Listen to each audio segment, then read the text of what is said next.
No one took Vincent Hale seriously, at least not until he vanished.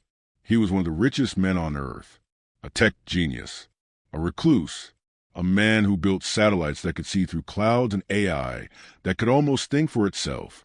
But what made headlines wasn't his wealth or his inventions. It was the night he stepped onto a TED Talk stage and calmly said, "I've purchased a map of the multiverse." The crowd laughed. He didn't. Vincent held up a thin metallic sheet, no larger than a menu, shimmering with impossible colors. He said it wasn't from Earth. He said it was given to him by someone who wasn't human. And then he dropped a bombshell. He had used the map. He claimed he had found a way to open doors to other universes. Not just theories. Not just simulations. Real physical travel. The media shredded him. Scientists called him insane. But 2 weeks later, he went missing. His entire estate, located in a remote part of Norway, was found abandoned. No security guards. No staff. Just humming machines left running, and strange burn marks in the snow around the main building, circular like landing pads. The authorities closed off the property. They never gave a reason why. Then things got stranger. A Reddit user who claimed to work at a private aerospace firm posted a thread titled, "We tracked something leaving Earth. It didn't match any known craft." The post was deleted within hours. The user's account disappeared. But someone had screenshotted it. According to the post, a large object left the upper atmosphere at impossible speed the same night Vincent vanished. The object didn't follow any orbital path. It didn't respond to signals. It just went straight up and was gone. Whispers began to spread online.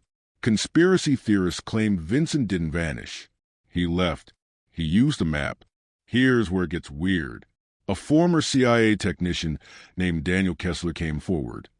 Quietly, through a fringe podcast, he said he worked in a black budget program under a group called Subsurface Division 9. Their job?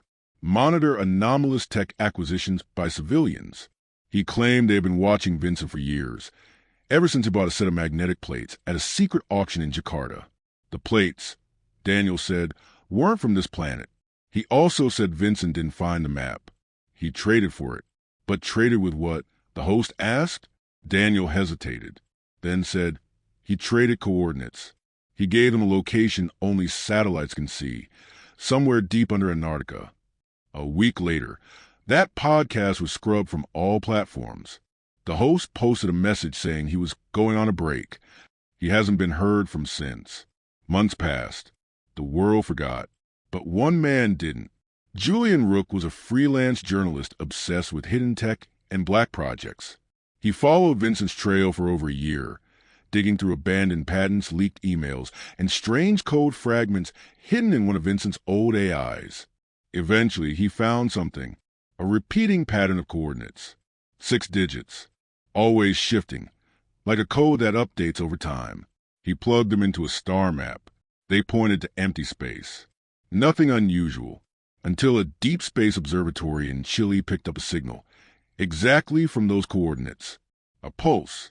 5 tones repeating. Julian contacted the observatory. The next morning, he was detained at an airport. His laptop was seized. No warrant. No explanation. He was released 48 hours later, but the laptop was never returned. He went quiet online. Then, 3 months later, Julian showed up at a friend's apartment in Berlin, pale and shaking.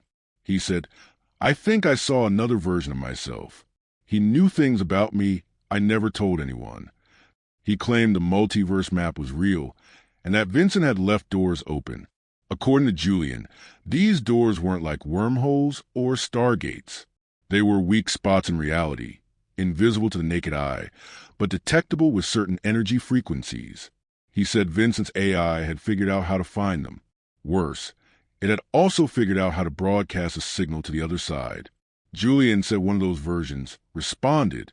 He didn't know who or what was on the other side, but they weren't human.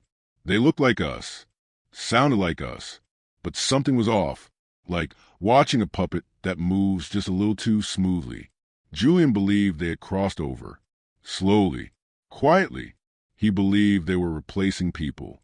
3 days later, Julian disappeared. His friend found a note scribbled on the back of a receipt. It read, "There are more Earths than stars, and not all of them want to stay on their side." Then silence, until last week.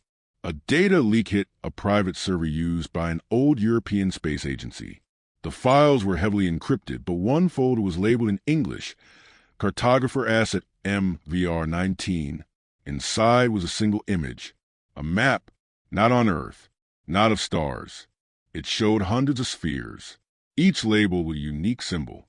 Lines connected them like a web. At the center was one marked with a red triangle. Earth? No one knows for sure. But here's the part that sent shivers through conspiracy forums. The file metadata showed the map was uploaded, not created, at 2:46 a.m. on the night Vincent Hale disappeared. Uploaded from his coordinates in Norway. There's one final detail. Satellite photos of Vincent's estate, taken weeks after the government locked it down, show something unsettling. The burn marks in the snow weren't random. When the snow melted, black glassy stone was left behind. Arranged in a pattern. A triangle.